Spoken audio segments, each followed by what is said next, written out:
ഇന്നത്തെ ദിവസം നിങ്ങൾ എന്തെങ്കിലും കാര്യമോർത്ത് ഭയപ്പെട്ടുവോ? കഴിഞ്ഞ ദിവസങ്ങളിൽ എപ്പോഴെങ്കിലും അകാരണമായ ഭയം നിങ്ങളെ പിടികൂടിയിട്ടുണ്ടോ? എത്ര പരിശ്രമിച്ചിട്ടും ഭയത്തിൽ നിന്ന് മോചനമില്ലാത്ത ഒരവസ്ഥയാണോ നിങ്ങൾക്ക്? അങ്ങനെയാണെങ്കിൽ അതിൽ നിന്ന് നിശ്ചയമായിട്ടും നമുക്കൊരു വിടുതൽ ആവശ്യമാണ്. നമ്മുടെ ഇപ്പോഴത്തെ സാഹചര്യങ്ങൾ വെച്ച് നോക്കുമ്പോൾ ഏതെങ്കിലുമൊക്കെ നിലകളിൽ നമുക്ക് ആവശ്യമായ ഉപദേശങ്ങൾ നൽകുവാനോ താൽക്കാലികമായെങ്കിലും എന്തെങ്കിലും സംരക്ഷണം നൽകുവാനോ ഒക്കെ ആളുണ്ടാവും. എന്നാൽ നമ്മുടെ ഒരു പ്രശ്നത്തിനും ശാശ്വതമായൊരു പരിഹാരം നൽകുവാൻ ഈ ലോകത്തിൽ ആർക്കും കഴിയില്ല. വാസ്തവമായിട്ടും നിങ്ങൾ ഭയപ്പെടുന്ന വിഷയത്തിൽ നിന്ന് ഒരു മോചനം ആഗ്രഹിക്കുന്നുവെങ്കിൽ തുടർന്നുള്ള ഈ ചെറിയ സന്ദേശം ശ്രദ്ധയോടെ കേട്ടാലും ഇന്നും നമുക്ക് യേശുവിനോടുകൂടെ യാത്ര തുടരാം. ധ്യാനത്തിനായി 118 സങ്കീർത്തനം 6 വാക്യം വായിക്കട്ടെ. യഹോവ എൻ്റെ പക്ഷത്തുണ്ട്, ഞാൻ പേടിക്കയില്ല. മനുഷ്യൻ എന്നോട് എന്തു ചെയ്യും? 27 സങ്കീർത്തനത്തിൽ ദാവീദ് പാട്ടാരംഭിക്കുന്നത് ഇങ്ങനെയാണ്: യഹോവ എൻ്റെ വെളിച്ചവും എൻ്റെ രക്ഷയുമാകുന്നു, ഞാൻ ആരെ ഭയപ്പെടും? യഹോവ എൻ്റെ ജീവന്റെ ബലം, ഞാൻ ആരെ പേടിക്കും? ആദ്യം നമ്മൾ വായിച്ച വാക്യത്തിൽ ഞാൻ പേടിക്കയില്ല എന്ന് ഉറപ്പിച്ചു പറയുന്നയാൾ എൻ്റെ കാരണം അതിന് മുമ്പായിട്ട് പറയുന്നുണ്ട്. അതായത് യഹോവ എൻ്റെ പക്ഷത്തുണ്ട്.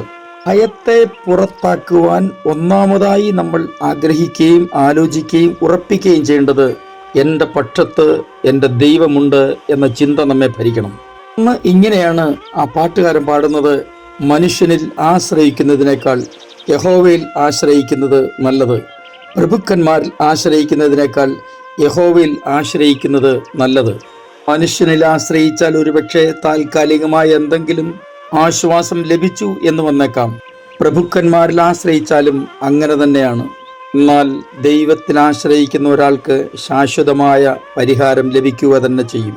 27 സങ്കീർത്തനത്തിൽ ഇങ്ങനെ പറഞ്ഞിരിക്കുന്നു, അതായത് യഹോവ എൻ്റെ വെളിച്ചവും എൻ്റെ രക്ഷയും ആകുന്നു, ഞാൻ ആരെ ഭയപ്പെടും?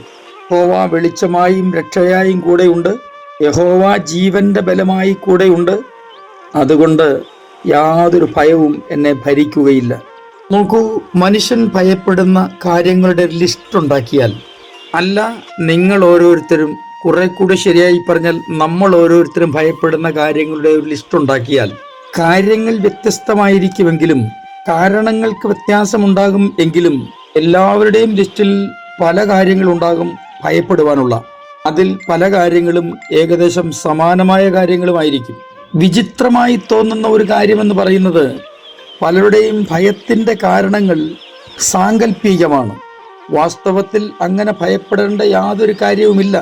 സ്വയം ഇരുന്ന് സങ്കല്പിച്ചുണ്ടാക്കിയെടുക്കുന്ന കാര്യങ്ങളാണ് ഇവരെ ഭയത്തിലേക്ക് നയിക്കുന്നത്. എന്തുകൊണ്ടാണ് പല ക്രിസ്ത്യാനികൾ പോലും ഭയത്തിന് കീഴടങ്ങുന്നത് എന്ന് ചോദിച്ചാൽ, അവർ ഇക്കാര്യം അറിയാതെ പോകുന്നു. അതായത് ദൈവം അവരുടെ ഉള്ളിലും അവർക്ക് സംരക്ഷണം കൊടുക്കുന്ന ദൈവദൂതന്മാർ അവർക്ക് ചുറ്റിലുമുണ്ട് എന്ന ബോധ്യം അവർക്കില്ലാതെ പോകുന്നത് കൊണ്ടാണ്. സ്കോട്ട്ലൻഡിൽ ജോൺ മക്നീൽ എന്ന് പേരുകെട്ട ഒരു സുവിശേഷകൻ ഉണ്ടായിരുന്നു. വളരെ ചെറിയ പ്രായം മുതൽ സുവിശേഷ വേലയിൽ വ്യാപൃതനായിരുന്നു അദ്ദേഹം. എവിടെ യാത്ര പോയാലും തൻ്റെ വീട്ടിലേക്ക് തിരികെ വരണമെങ്കിൽ ഒരേ വഴിയേ ഉള്ളൂ. ആ വഴിയാകട്ടെ വളരെ ഇടുക്കമുള്ള ഒരു താഴ്വരയിലൂടെയുള്ള വഴിയാണ്. തന്നെയുമല്ല, നിബിഡ വനാന്തരങ്ങളിലൂടെ ദീർഘദൂരം കാൽനടയായി യാത്ര ചെയ്യുകയും വേണം. വന്യമൃഗങ്ങളും കൊള്ളസംഘങ്ങളും ഒക്കെ അവിടെ ഉണ്ട് എന്ന വാർത്തകളും പ്രചാരത്തിലുണ്ട്. എങ്കിലും ഇദ്ദേഹത്തിന് എല്ലാ ദിവസവും യാത്ര ചെയ്തേ മതിയാകൂ. ഇദ്ദേഹം സുവിശേഷകനാണ്, യേശുവിൽ വിശ്വസിക്കുന്നുണ്ട്. എങ്കിലും വളരെ ഭയത്തോടെയാണ് താൻ ഈ വഴിയെ പലപ്പോഴും യാത്ര ചെയ്യുന്നത്. ഒരു ദിവസം നേരം വളരെ വൈകിട്ടാണ് തനിക്ക് മടങ്ങി വരേണ്ടി വന്നത്. ഈ പ്രത്യേക സ്ഥലത്തോടടുത്തപ്പോൾ വളരെ സാവധാനത്തിലാണ് തൻ്റെ യാത്ര. നിശബ്ദമായ അന്തരീക്ഷത്തിൽ ആരോ തൻ്റെ അടുത്തു വരുന്നതായി തനിക്ക് തോന്നി. നമ്മളെപ്പോലെ തന്നെ അദ്ദേഹവും വിചാരിച്ചു, കൊള്ളക്കാരെങ്കിലും ആയിരിക്കും, എൻ്റെ കഥ കഴിഞ്ഞത് തന്നെ. ജോൺ മക്നീൽ എന്ന ഇദ്ദേഹത്തെ തൻ്റെ വീട്ടിൽ വിളിച്ചിരുന്ന പേര് ജോണി എന്നായിരുന്നു. തൻ്റെ വീട്ടിൽ തന്നെ വിളിക്കുന്ന ഈ ജോണി എന്ന പേര് ആരോ വിളിക്കുന്നതായി തനിക്ക് തോന്നി. നല്ലോണം ശ്രദ്ധിച്ചപ്പോഴാണ് മനസ്സിലായത് അത് തൻ്റെ പിതാവായിരുന്നു എന്ന്. തൻ്റെ പിതാവ് അദ്ദേഹത്തോട് ഇങ്ങനെ പറഞ്ഞു: നിനക്ക് ഭയമുണ്ട് ഈ വഴിയെ സഞ്ചരിക്കാൻ എന്നെനിക്കറിയാം. തന്നെയുമല്ല, നേരം വല്ലാതെ ഇരുട്ടിപ്പോയി. അതുകൊണ്ട് ഞാൻ തന്നെ നിന്നെ തിരക്കി ഇറങ്ങിയതാ. പ്രിയരെ, കൂരിരുൾ താഴ്വരയിൽ കൂടി നടന്നാലും ഞാനൊരു അനർത്ഥവും ഭയപ്പെടുകയില്ല, നീ എന്നോട് കൂടെ ഇരിക്കുന്നുവല്ലോ എന്ന് ദാവീദ് പറയുന്നത് പോലെ ഏത് ഏകാന്തതയിലും ഏത് ഭയചകിതമായ അന്തരീക്ഷത്തിലും ജീവിതം ഇനി ഒരു ചുവട് പോലും മുന്നോട്ട് കൊണ്ടുപോകാൻ കഴിയില്ല, എല്ലാം അവസാനിച്ചു എന്ന് തോന്നുന്ന സമയത്തും വിശ്വസിക്കുക, സംബഡി ഈസ് ഫോളോയിങ് യു. ആരോ നിങ്ങളെ സമീപിക്കുന്നുണ്ട്, അത് മറ്റാരുമല്ല, ദാറ്റ് ഈസ് ജീസസ്.